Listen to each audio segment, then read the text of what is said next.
Isang magandang gabi po sa inyong lahat. Mula po sa amin, sa San Jose, St. Joseph Parish, Gagalangin, Tondo. Pwede po tumayo ang mga taga Gagalangin, Tondo. Hindi po kami nakakatakot. Kasi minsan pag naririnig na Tondo ay nakakatakot, pero kami po ay pwede namang kagalang-galang. No? Kayo lang ba? Kumonti na? Nasa choir. Okay. So, muli po maraming salamat sa inyong pagtanggap sa amin dito po sa inyong komunidad, lalo na sa pangunguna ng inyo pong kura paroko, si Father Nante. Dati, kami po ay nag-uusap lamang anak sa ina, ina sa anak. No? Kasi yung Quiapo, yung Nazareno, dadalaw sa ina, tapos yung ina, dadalaw naman sa anak sa Quiapo. Ngayon naman kami ay nag-usap para sa pagdalaw ng asawa sa asawa.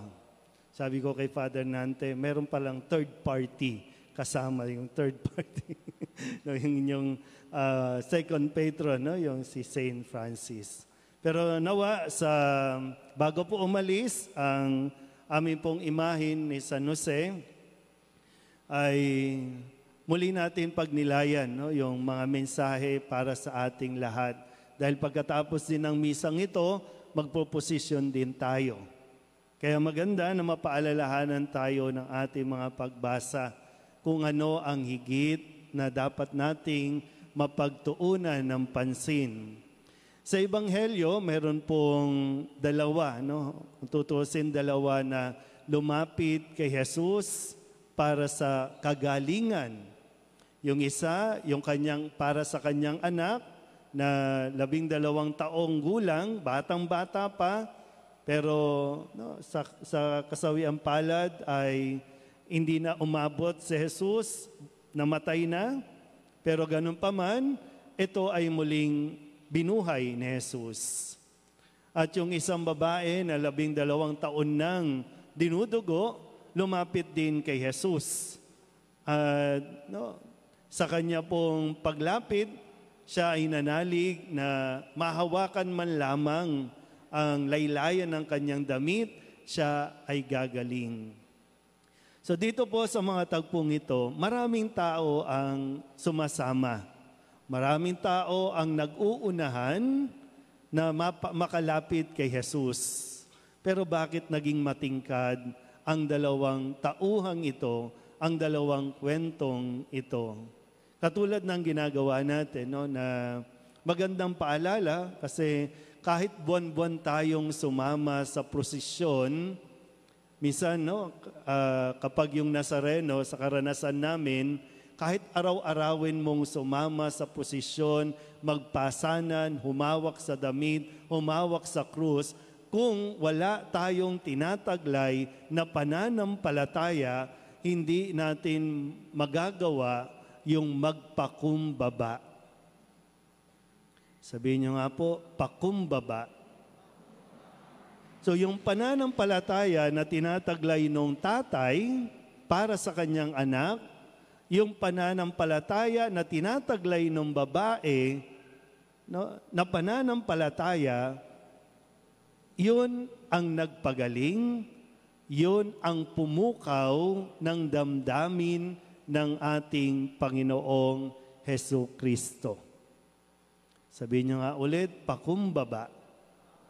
So kung meron tayo talagang pananalig, ito ay magdadala sa atin na hindi tayo mawawala ng pag-asa, lalong-lalo na hindi tayo magyayabang.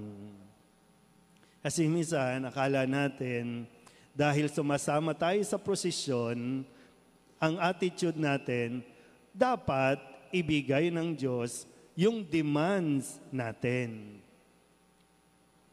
Dahil sumasama tayo sa prosesyon, nagdidibusyon tayo na para bang karapatan natin na ipagkaloob ng Diyos ang ating mga kahilingan. Kaya nga sa halimbawa dito, alam nyo, sa kahilingan, walang palakasan. kahit dito ka na sa simbahan matulog, kahit na itabi mo pa sa iyong pagtulog ang mahal na Birhen o kaya si San Jose, kung wala tayong pananalig, hindi mangyayari. Kasi nga, laging yung paanyaya ay tingnan natin yung ating pag-uugali. Lumalapit ba tayo ng may pagpapakumbaba o lumalapit tayo, minsan nga hindi na tayo lumalapit kasi parang dapat automatic, Lord nagsisimba ako, okay Lord nagdo-donate ako ng damit, nagdo-donate ako ng pambulaklak. Namatik na, dapat bigay mo ang aking kahilingan. Sabihin nyo nga sa katabi ninyo, huwag kang ganon. Kaya nga sa ating ginagawa, ang isa din sa inaasahan, para bang, di ba? Halimbawa tayo, mga tagagagalangin, mga tagatondo, bumiyahe pa tayo mula dito, ano ang natutunan mo sa pagdalaw ni San Jose dito sa tahanan ng mahal na Birhen? Anong natutunan? Mayroon ba? O baka activity lang ito? Baka gawain lang ito? Baka bored lang tayo sa tondo, kaya kailangan tayong lumabas. Kasi laging ganun, ano ang mensahe na ibinibigay sa atin na dapat nating taglayin, lalo na sa pag-alis natin, pagbalik natin doon, anong matututunan natin? Ngayon, kung pag-uusapan natin, ang mahal na Birhen, si San Jose, ano ang nagpapatibay sa relasyon ng mag-asawa? Pananampalataya. Kanino? Kay Jesus. Itong dalawang to, wala ba itong pinagdaanan? Isa sa mga kwento na wala si Jesus sa piling nila. Nag-away ba silang dalawa? Nagsisihan ba silang dalawa? Hindi. Nawala si Jesus, sabay nilang hinanap si Jesus. At kung tutuusin, sabay silang nakatagpo kay Jesus at sabay din silang natagpuan ni Jesus kung saan sila dapat, sa tahanan ng kanyang Ama.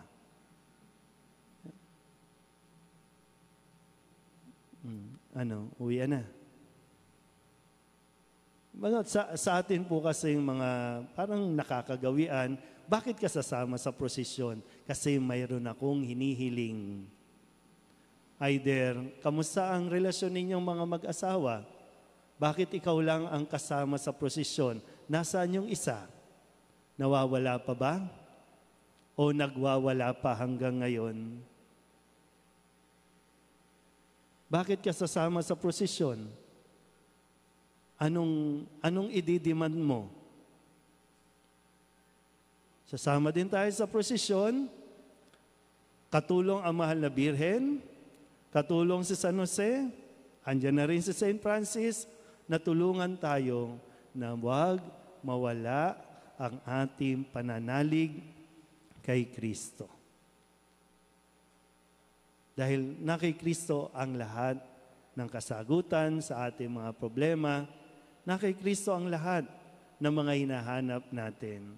At tutulungan lang tayo ng mag-asawang ito para manatili tayo kahit na sa mga panahong pinanghihinaan tayo ng pananalig na ibibigay niya at sasagutin ng Diyos ang ating mga dasal.